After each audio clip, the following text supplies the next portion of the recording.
I'd just like to hand over to Lynette and Sue and just say I'll be in the chat if anybody has any queries, or I'll be in the chat to help you. Thank you.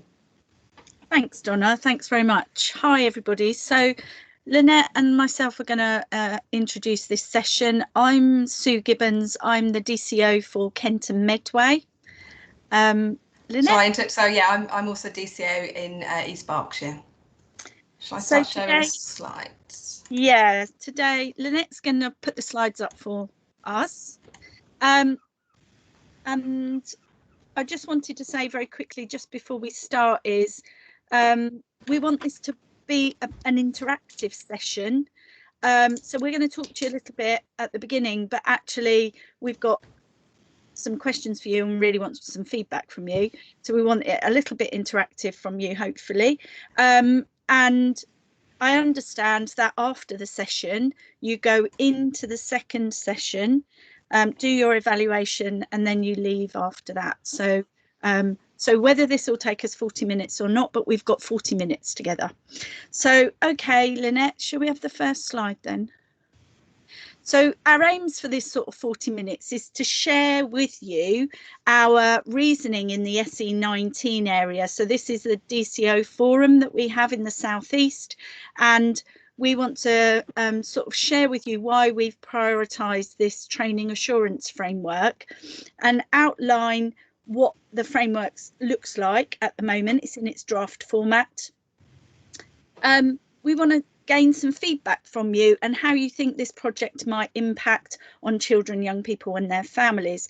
Most importantly for us, we want other people to have a look at it and see whether we've missed anything. Is there any gaps that are glaringly obvious for other people around the system?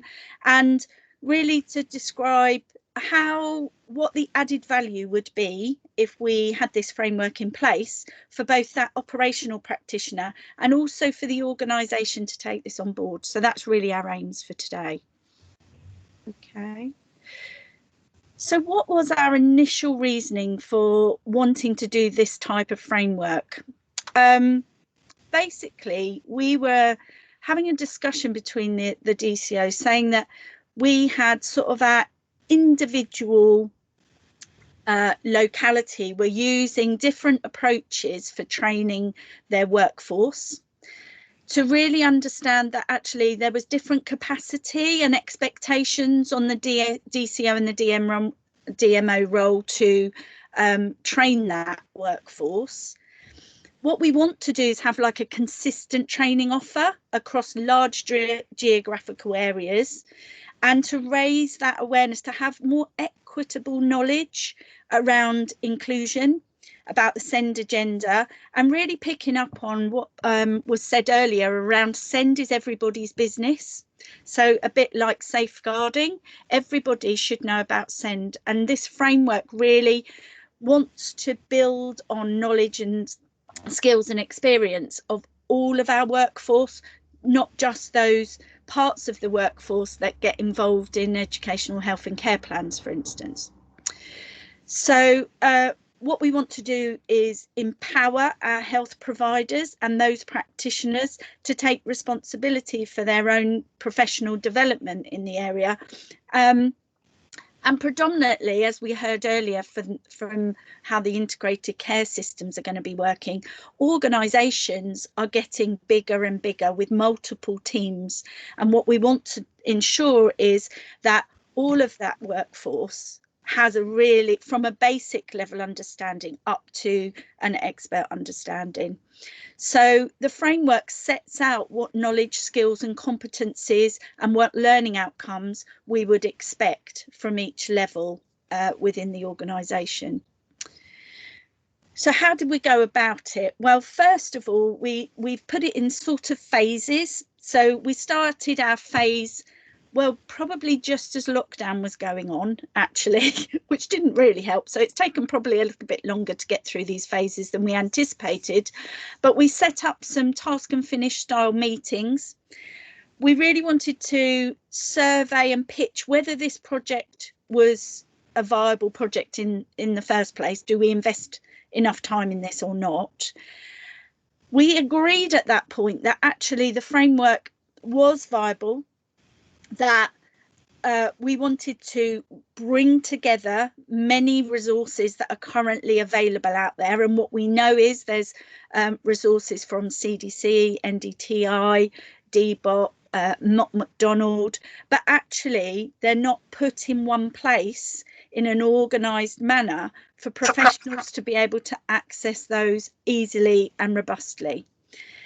The other point is that we then don't have an ability to be able to monitor from an NHS assurance perspective, is monitor what our workforce is trained at. And certainly for my area, I haven't got that ability to know that information. So what we agreed was that we do an assurance frame that was very similar to the safeguarding assurance framework, with levels from level one, which we'll talk about a little bit later, to level 5. And level 1 is a basic awareness for all staff, leading up to and progressing through the levels to our expertise at DCO level.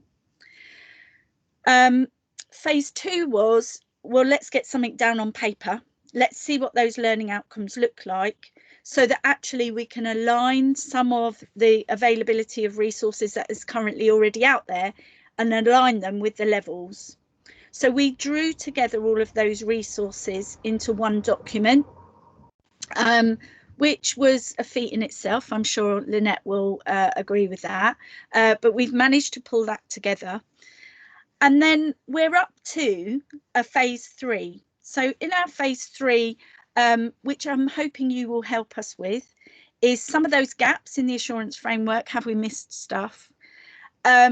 We really recognised that there was a lack of basic awareness training, and at the other end of the scale was what is available for the induction of DCOs coming into new roles, because it's quite an isolated role. It's a specialist role, and many people have got different skill sets that are used to fulfill that role. And in having those skill sets, you sometimes have a missing link in an area of a DCO role that you need to develop yourself to fulfill. So consequently, actually what we've managed to do, and if you've seen that on the CDC website, is we've already currently got an induction program for DCOs, which is really positive, and that will be repeated.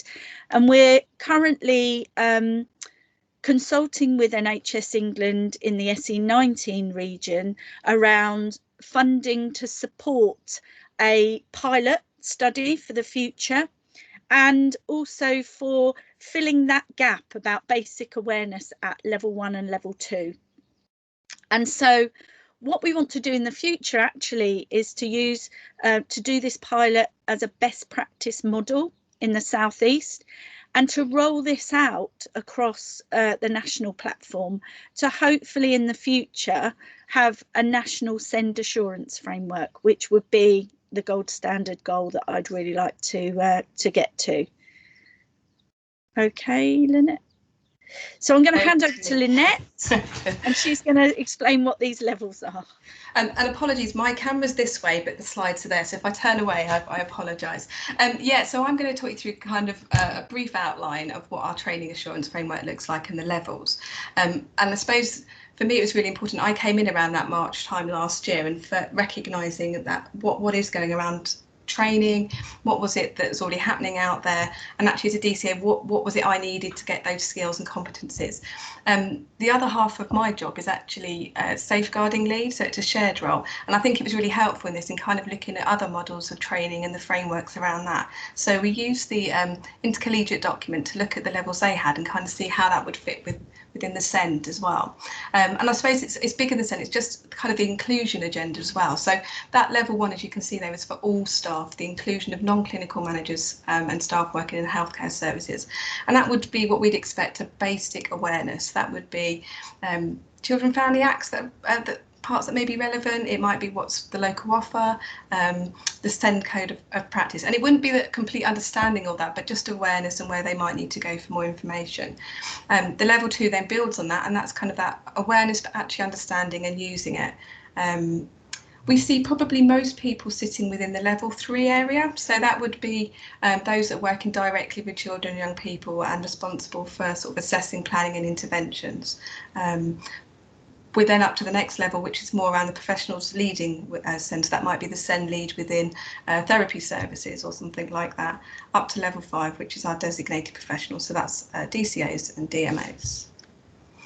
Just to give an example of that, how it kind of fits in, we've only put level 1 to 3 here. So what the cohort staff may look like, what that requirement is. So we set some standards of what we think I think it's over a 3-year period, what the expectation of learning would be, what would be gained from that, what would be the skills and competencies that training would give you.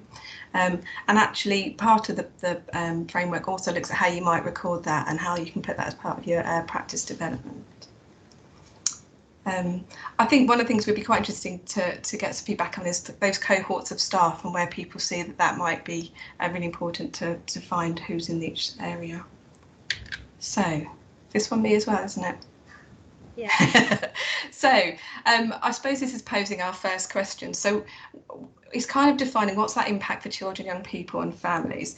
We've shared it within our own regional areas with the parent and care forums. We've got really good positive feedback, and actually Contact have also we've shared it with them, and they gave some feedback and actually where they might be able to support some of that training and knowledge that people could seek themselves. But I suppose the first question then is how do we measure that impact for children, young people and their families? So actually at the end of the day, this assurance framework is about skilling up our workforce to actually have the impact that we want for children and young people and families. And I suppose the question on from that would be, would you be willing to get a further, I don't know, feedback on what the framework might be for and the impact for children and young people and their families? Should we start with those questions? Yeah, so there's a little bit in the chat that says about would we be willing to share this with their parent carer forum, and absolutely, yeah. I think that would be really helpful to get as much feedback as we can on this, and the quality of EHCPs would be a good indicator. And I agree. I think as we heard earlier, you know, many areas are improving greatly their quality assurance frameworks for EHCPs. So Juliette, do you want to expand on what you were saying about use of the local offer? Sorry, can I just say, Sue, I think there was a hand up there. Oh, sorry, I missed the hand up. No Thank problem. you. Was it Laura? I don't know. Oh, hi, yeah, it was just to say that Oh, we've lost you, Laura. We've lost you. Okay. Laura, if you can hear us, we can't hear you, so maybe just put your hand up again if you can. Turn your mic on. She's definitely gone, hasn't she? Okay, well, maybe back. Okay. Yeah. Shall we go to Juliette and then hopefully Laura will come back on while we're talking? Yeah. Yeah, I was only thinking about the use of the local offer from either the hits or the amount of contacts, the numbers of contacts, but also the use of the local offer for all services to be able to demonstrate themselves on the pathway from the universal offer into additional specialist offer. So how people explain their services, the entrance criteria, the exit criteria in a more rounded way might be something. Thank you. I think there's a hand up for Tracy. Yeah, I'm just thinking off the top of my head, but in terms of Tracy, could you just tell us where you're from before you? Oh yes, apologies. I'm a maternity and children's commissioner in NHS Whitfield CCG in Yorkshire and Humber. I was just thinking off the top of my head really about because I sit on a EHC panel as a representative for health, so I get quite involved in a lot of this. I'm really keen to improve things, and I think getting feedback, so trying to think of ways in which when the local authority, for example, are holding events for parent carer forums or other mechanisms for getting qualitative feedback from families in terms of their, you know, the services that they receive from health. I think that would be really useful measure. I think we've had that discussion as well, definitely around that, the value of that feedback, and I've almost turned it around the opposite way to some of the parent care reforms when I've discussed it, is what would you like us to put in our basic awareness? What is it that you want professionals to understand about your circumstances, your children, young people? So that's been quite powerful as well to think about that as part of the process. I think there's another, there's a question from Michelle as well, wasn't there, that just says, is this spanning LA and health? This is focused on our health workforce, as is kind of the intercollegiate document for health as well around safeguarding.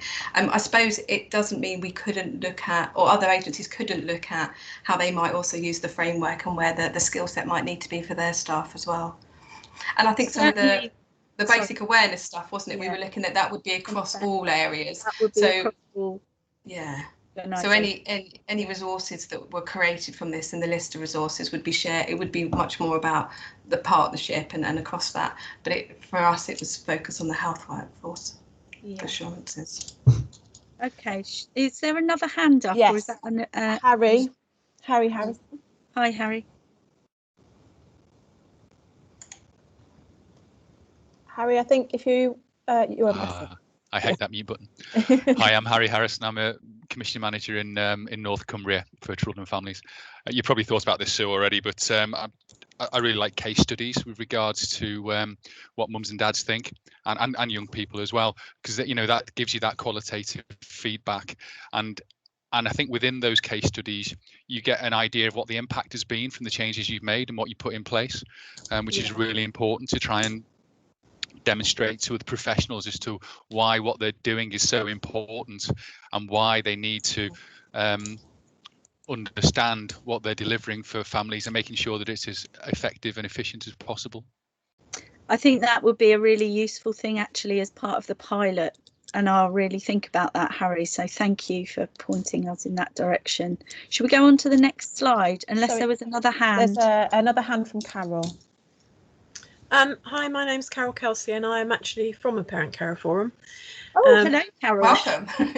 Where do you work? Everyone else in here is from health, but we've done a little bit of work recently on a similar vein to this with the local authority as a forum about designing a basic sort of this is what we mean by SEND kind of intro. And I've got two comments. I will put one in the chat already. I think all forums would be interested in this across the country because parents are always interested in people being understanding when they come into any setting. My child's got autism and therefore can't wait in the queue. And you'll get a mixed reception to that according to which bit of any type of system you go into. So I think that all forums would be interested in this work and help and supporting that in a local area, and I think trying to build some responses some questions into where you already ask for feedback, rather than always creating something separate, because families get asked for their feedback on a multitude of things all the time. So building things in where you ask for that feedback, and then you can use the local offer to publicise what you've done with that. It's depending on, with the caveat that local offers are very variable, is how I would describe them. Yeah. Not all of them have got that facility, but your forum could certainly want to have that. You said we did conversation. So I think there's several ways of going about it, depending on what it's like in your local area, is what I'm meaning. Lovely, thank you. Okay, should we move on to the next slide then?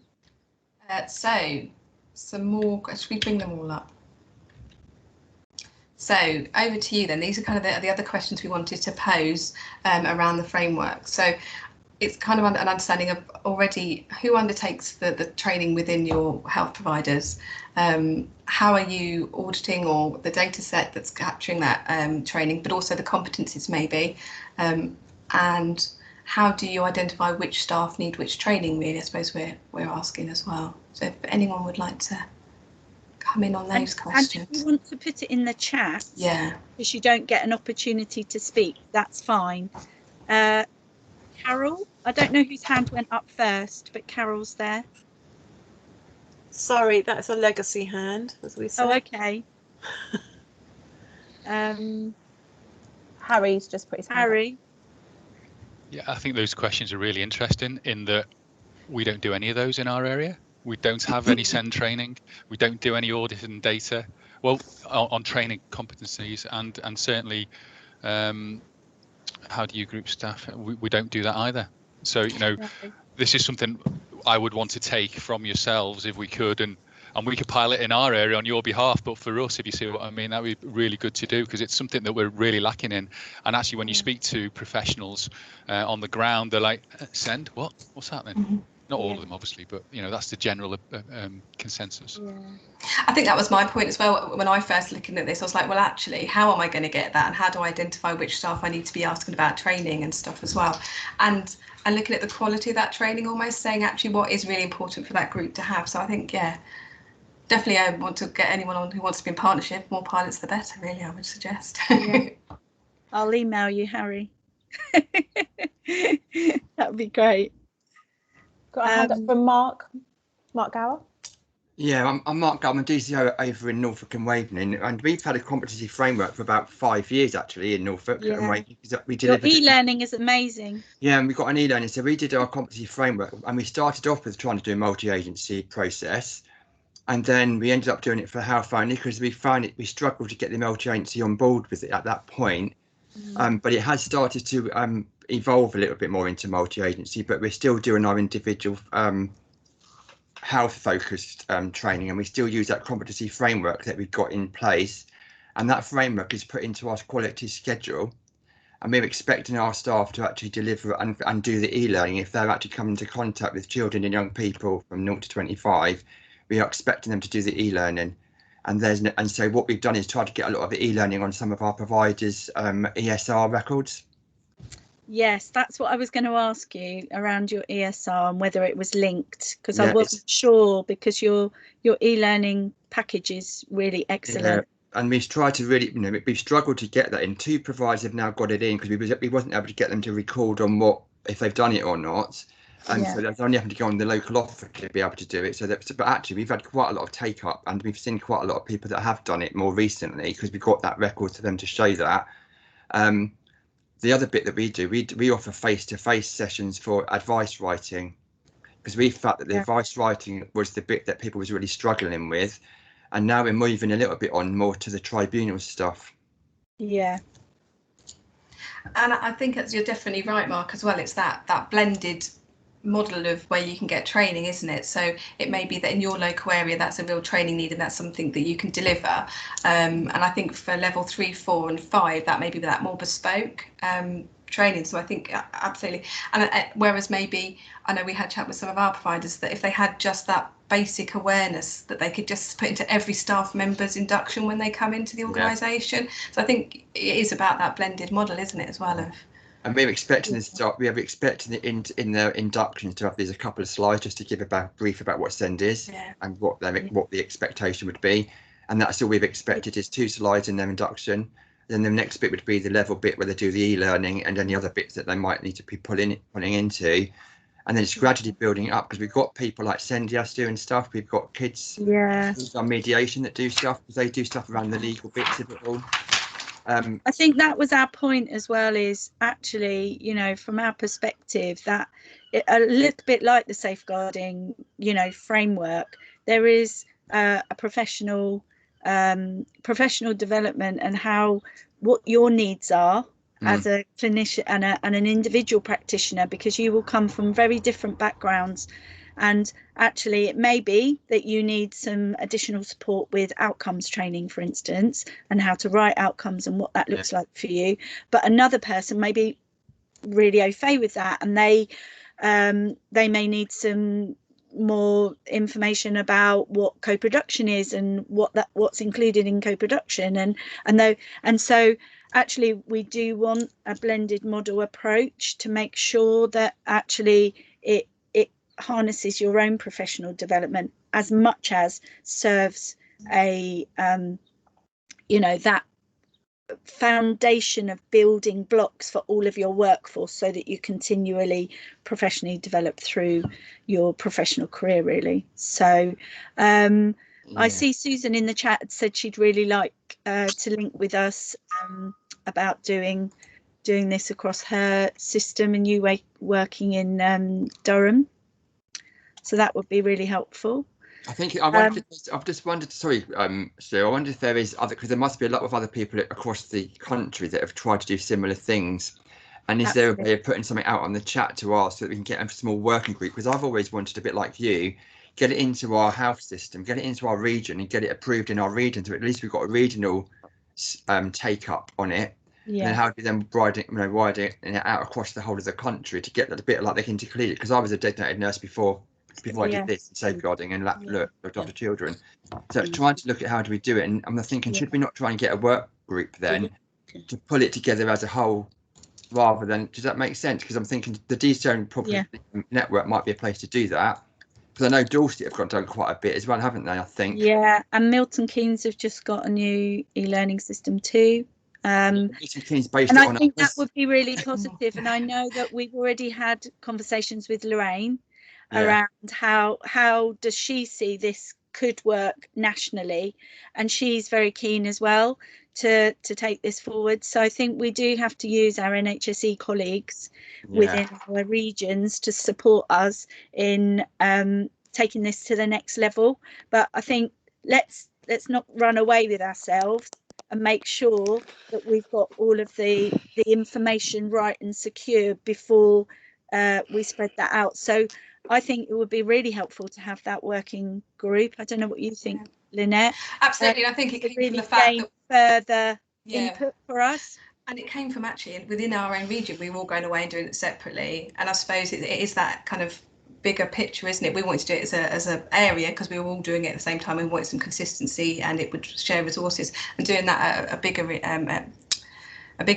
geographic area would be great as well. So definitely. We'll take it away as an action and maybe discussion with Natalie and Lorraine. Absolutely. Thank you. That'd be really helpful. You've got a few hands up in the chat, and just so you know, you've just got just about 10 minutes left of the session. Wow. Quickly. Let's have the hands up then. So Juliet, I think. Juliet.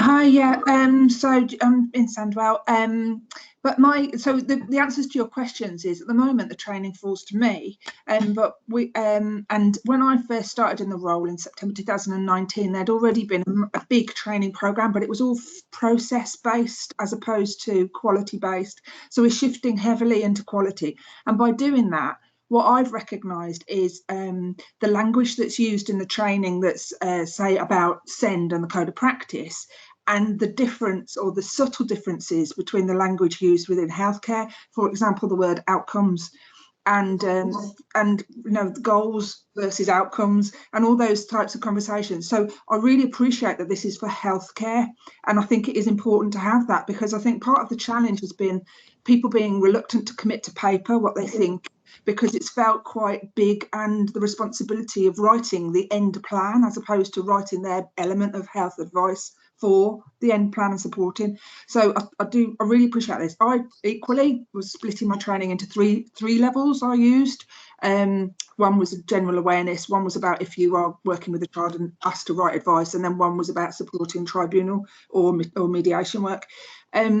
But what's happened more recently is my adult social care colleagues have asked to do a joint training for social care and we've worked out that actually is a generic training package as well. But it's interesting, it's come from the adult social care team as the need. So again, fitting in that into the framework as well, about understanding about the bigger networks and the agencies involved. So I don't know in your levels whether that includes understanding of SEND from other agencies' perspective, and whether that's something to think about.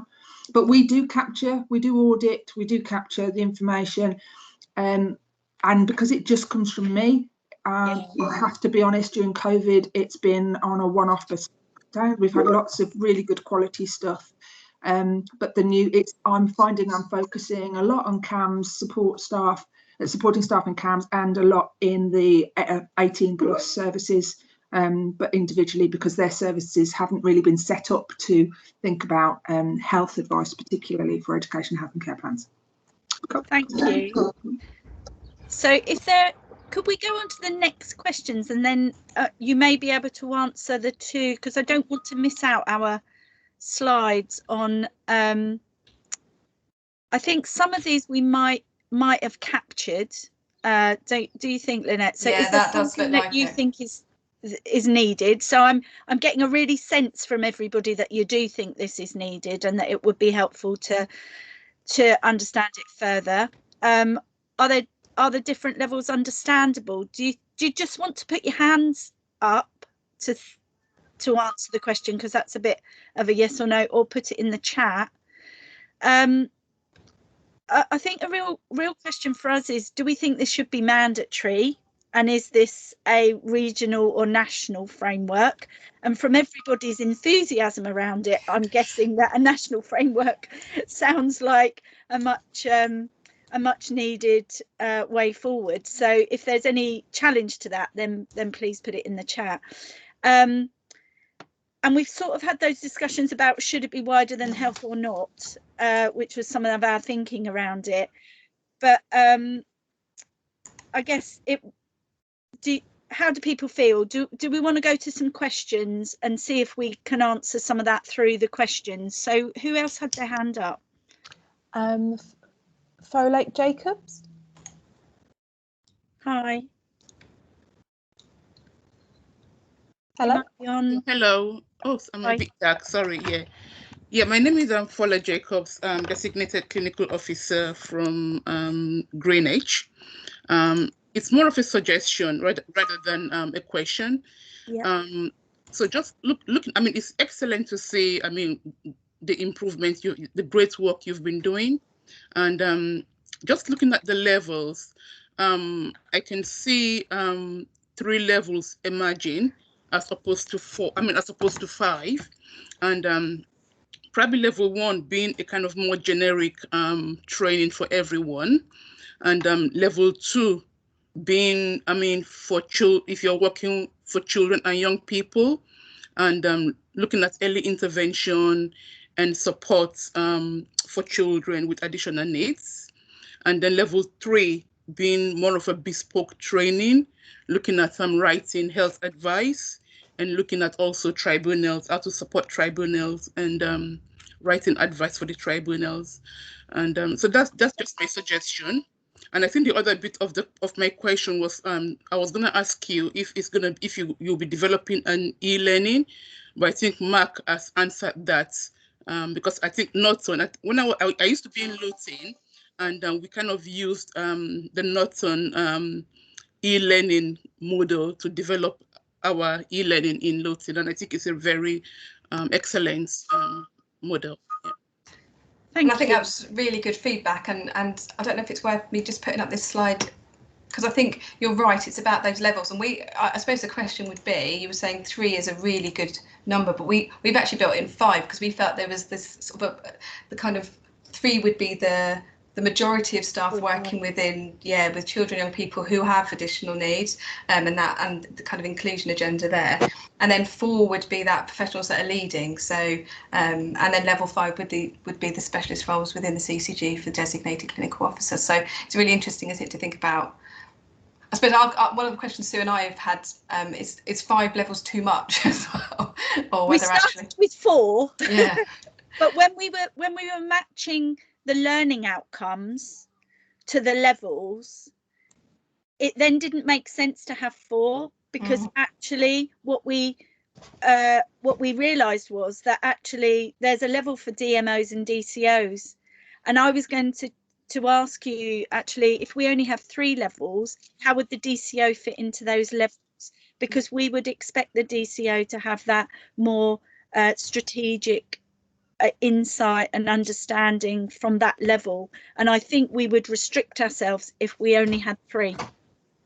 I was actually thinking the DCO bit could be a kind of CPD within the DCO and DMO forum, so more of a CPD or professional development. That was my view anyways. Yeah, that's fine. I think think it's really good to have a perspective, and I think I would really like to see that working group, a more widespread national working group, to feed into how we want this to look. I think it's always helpful when you're developing things to mirror something that already is really stable and has worked really efficiently, because when you're trying to roll that out, people can see that it, you know, in the role I'm in at the moment, I need to do level 3 safeguarding and level 3 send, and if you have too many different levels in different places, people will say, oh, I need level 3 safeguarding, but I need level 2 send. And sometimes that confuses people operationally to really understand what we need. But I'm quite open to having a further discussion. This is why we've come here today. So we are really struggling with time, and we've got only about 2 minutes, I think, Donna. Yes, that's correct. I was just going to suggest if anyone might want to take another question, and then anyone else might want to put their comments in the chat. Yeah, so nothing's missed. Helpful. Yeah. So we'll have one more. Who else had their hand up? Sorry, I'm looking at the chat and I can't see people. Susan. Susan. Hi, yeah, I'm just in the middle of trying to put this together. So I'm Susan Doherty and I'm from Coventry. We haven't got a DCO in Coventry at the moment and haven't had for the last 18 months, but that job is just going out. But it's going to be very limited because of time frame given to it. I was looking at 3 levels, but I wasn't going on to the DCO and the more expert levels, but I agree. I think your 5 levels is spot on. And I'm just in the middle of trying to pull together a matrix for our local area, so would be really keen to build, to see whether have you got anything that you've already developed around learning outcomes that you could share. Yes, we've got actually our draft is quite a lengthy document, and we've benchmarked all the levels together with what currently is out there, but obviously it's very difficult to present all of that today. So yes, if I put my email in the chat, then if anyone wants to contact me, I'll endeavour. I'm off on annual leave next week, so I can't do it next week, but when I return I'll endeavour to share some of that with you if you like. Yeah, fabulous. And one of the things that I was just thinking about is the NHS Digital have now got a platform which also includes it's sending you to confirm that you've done the training, and we've been using that for lots of things in COVID, and I wonder whether there's a place for that for this to be placed on there, because that would give you your recording matrix at the same time, and it's already a platform that's set up. So once we've developed it, is that the place to place this that would get it into a national framework? I think that's some of the pilot issue. We want to do that in our next step of the pilot to really understand how that could be taken forward. And we've got some funding. We've made this our priority for next year as well.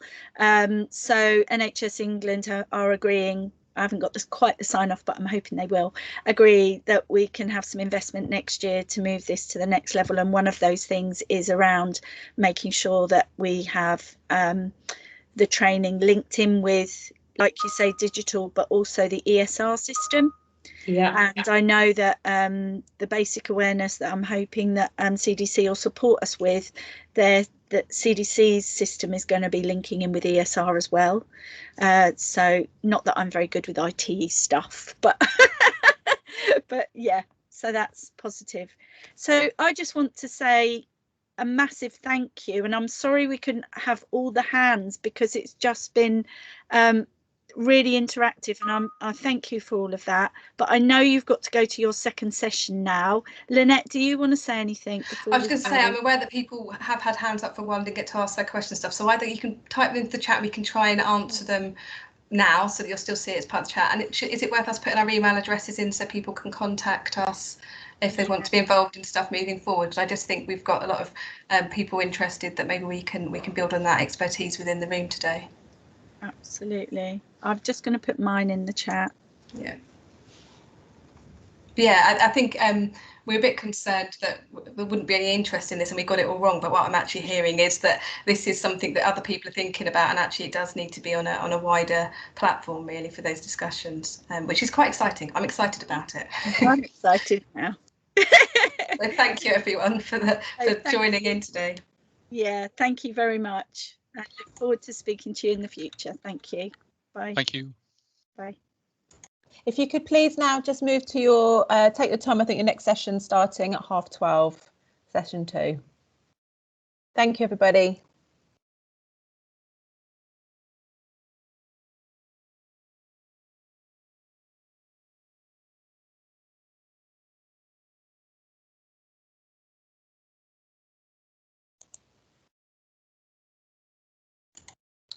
I lost my chat function then, or I still have. Maybe it's just because it's everyone's putting lots of good stuff in there. Yeah, there's quite a lot in there. It's quite a big chat. You did have some questions in there, and I know that you sort of ran out of time at the end. So I'll sort of leave you to manage those, shall I? We still have access to the chat, won't we? It stays with us, so we yeah, can, yeah. You should still be able to see what's written. So I'm going to stop recording now, and I'll be leaving.